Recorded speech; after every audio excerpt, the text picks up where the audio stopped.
Jalan-jalan ke pasar babat, jangan lupa membeli tomat. Kalau ingin mendapat rahmat, jawablah salam farah dengan semangat. Assalamualaikum warahmatullahi wabarakatuh. Waalaikumsalam warahmatullahi wabarakatuh. Alhamdulillahilladzi faddalana ala katsirin min ibadihil mu'minin. Wa shalawatullahi wa salamun ala ibadihil ladzina istafa. Wassalamu ala man ittaba'al huda. Amma ba'du. Yang saya hormati Dewan Juri yang arif dan bijaksana, yang saya hormati para hadirin yang berbahagia, serta teman-teman seperjuangan yang saya banggakan.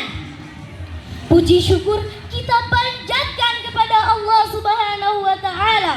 Salawat serta salam semoga tercurahkan selalu kepada junjungan kita, Nabi besar kita, sang kekasih Allah, Nabi Muhammad Sallallahu Alaihi Wasallam.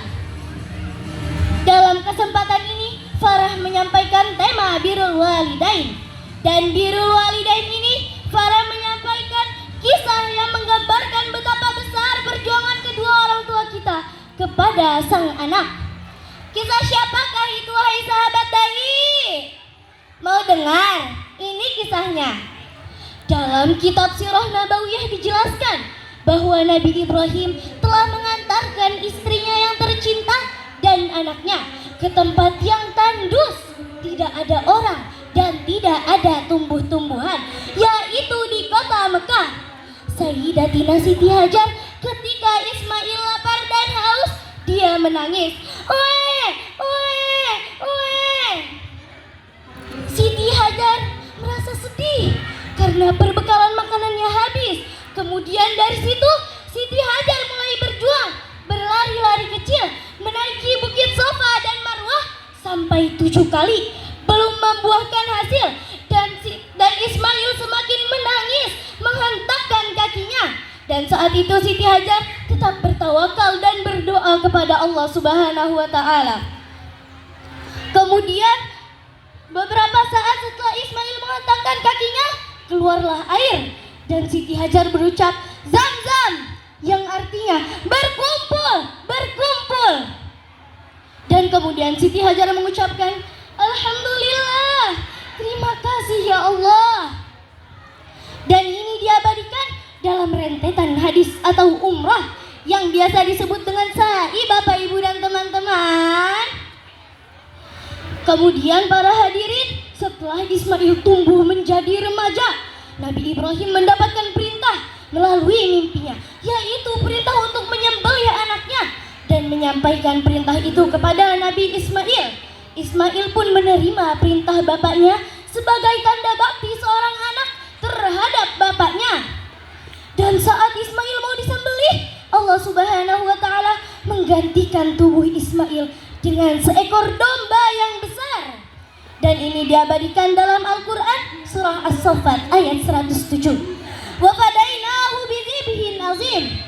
Dan kami tebus anak itu dengan seekor domba yang besar. Dari kisah tadi kita belajar bahwa pengorbanan orang tua begitu besar, dengan penuh cinta, doa, dan kesabaran. Parents are the doors of Jannah, so take care of them before the doors close.